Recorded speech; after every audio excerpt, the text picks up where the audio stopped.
exercise good judgment. I too sometimes compare the things God gives me with those He's given others.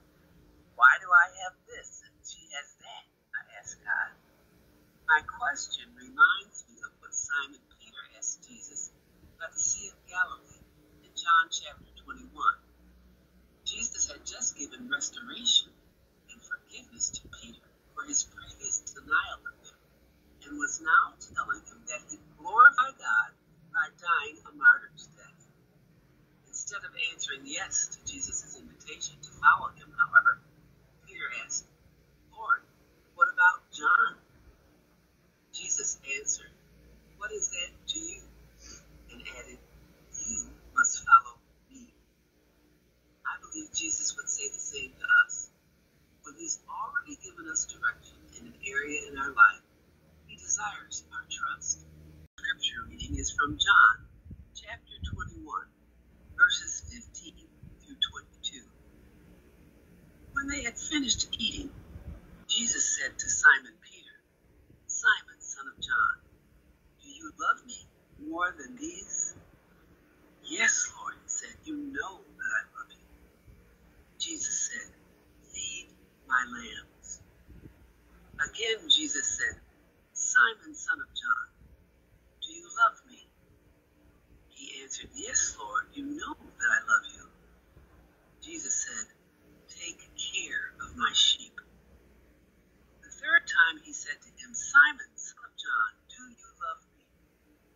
Peter was hurt because Jesus asked him the third time, do you love me? He said, Lord, you know all things. You know that I love you. Jesus said, feed my sheep. Very truly I tell you, when you were younger, you dressed yourself and went where you wanted. But when you are old, you will stretch out your hands, and someone else will dress you and lead you where you do not want to go. Jesus said this to indicate the kind of death by which Peter would glorify God. Then he said to him, follow me. Peter turned and saw that the disciple whom Jesus loved was following them. This was the one who had leaned back against Jesus at the supper and had said, Lord, who is going to betray you? When Peter saw him, he asked, Lord, what about him? Jesus answered, if I want him to remain alive until I return, what is that to you? You must follow me.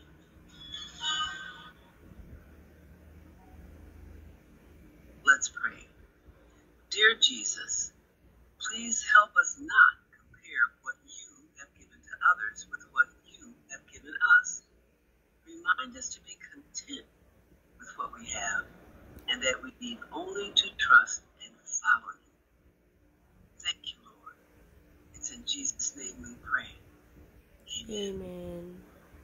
Thanks for listening today. Yes. Guys, ito yung breakfast natin ngayon. Off day pala natin ngayon. Nagprito ako ng kamatis na may egg, tapos may cheese yan. Then, pinainit ko sa kawali itong pandesal. Tapos, lalagyan natin sa sandwich and my dressing, arranged dressing. Then tayo. Tapos, may konti pa tayong jalapeno na tira. So, ilagay natin, guys. That's it, guys. And, of course, coffee. Pinapainit ko pala yung tubig.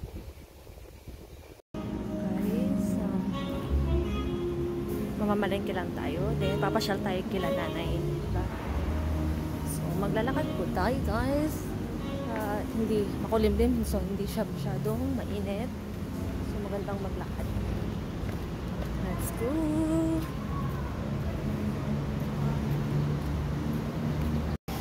Guys, we are here now. And Christmas, nakapalengke na po tayo.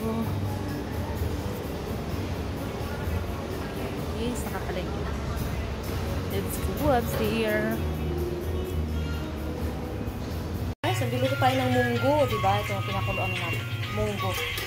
Konti lang kasi isa lang naman. Tapos kasangkaterbang gulay. Tapos yung malunggay natin, guys. Diba? Sarap. Kanis ko yan, guys. Sarap pala, no? Sige, bilisan ako ng pangdininggi. Tapos nagano na rin ako ng karne. Guys, ito tayo ng munggo. Let's eat dinner, guys. Ito yung dinner lang natin, guys. Nagluluto ako ng ang tawag dito, munggo para bukas sa baon ko, di ba? Tapos isa doon tulog, guys. Nagpalit pala ako ng bedsheet, guys, oh. Naglalaba ako. Ayan, tapos na ata. Kain tayo, guys.